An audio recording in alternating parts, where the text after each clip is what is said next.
Alhamdulillahirrabbilalamin. Kita dipertemukan lagi di pembahasan bab kedua ini, yang mana di sini kita akan membahas tentang kedudukan dan juga fungsi hadis. Jadi untuk kedudukan hadis, yaitu yang pertama itu hadis sebagai sumber hukum Islam kedua setelah Al-Quran, dan yang kedua yaitu sebagai penjelas mubayyin atau isi dari Al-Quran. Dan untuk kedudukan hadis yang ketiga yaitu sebagai pedoman hidup umat Islam sepanjang zaman.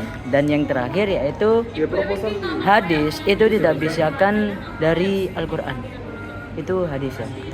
Baik, kita lanjut untuk pembahasan yang kedua yaitu tentang fungsi hadis, yaitu yang mana di sana itu hadis berfungsi untuk penguat atau bisa disebut dengan bayan wa takrir.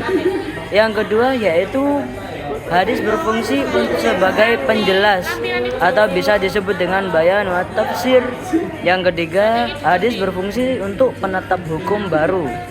Yang keempat, hadis berfungsi untuk pembatas atau penegasan. Dan yang terakhir yaitu hadis yang berfungsi sebagai pendidikan dan akhlak. Hadis berfungsi untuk penguatan, itu berperan untuk menguatkan hukum Al-Quran. Seperti contohnya bagaimana tata cara sholat itu gimana. Dan untuk yang kedua yaitu fungsi hadis sebagai penjelas, yang mana di sana itu berperan untuk menjelaskan ayat yang bersifat umum, misalnya cara gimana itu berwudu dan lain-lain. Dan untuk fungsi yang ketiga yaitu sebagai penetap hukum yang baru, yang mana di sana itu berperan untuk menetapkan hukum yang tidak disebutkan langsung dalam Al-Quran. Seperti contoh hukum hukum puasa sunnah atau salat sunnah ya. Dan untuk yang fungsi yang keempat yaitu sebagai pembatas atau penegasan, yang mana di sana itu berperan untuk membatasi ayat umum agar penerapannya bisa tepat, misalnya syarat gimana cara jual beli.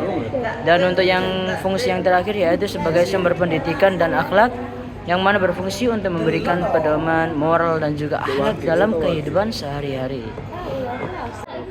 Baik, jadi untuk kesimpulannya, hadis itu memiliki kedudukan yang sangat penting sebagai sumber hukum kedua setelah Al-Quran. Berdasarkan dalil Al-Quran, hadis Nabi, ijma ulama, dan organisasi rasional, hadis itu menjadi pedoman lengkap dalam Islam. Fungsi hadis itu sebagai berikut, yaitu yang pertama untuk memperkuat, yang kedua menjelaskan, terus menetapkan hukum baru, yang keempat membatasi hukum yang umum, dan untuk yang terakhir yaitu mengajarkan akhlak yang baik itu bagaimana, sehingga menjadikan umat Islam itu lebih memahami dan mengamalkan ajaran agama dengan benar. Jadi ya teman-teman, terima kasih saya ucapkan untuk bab yang kedua ini.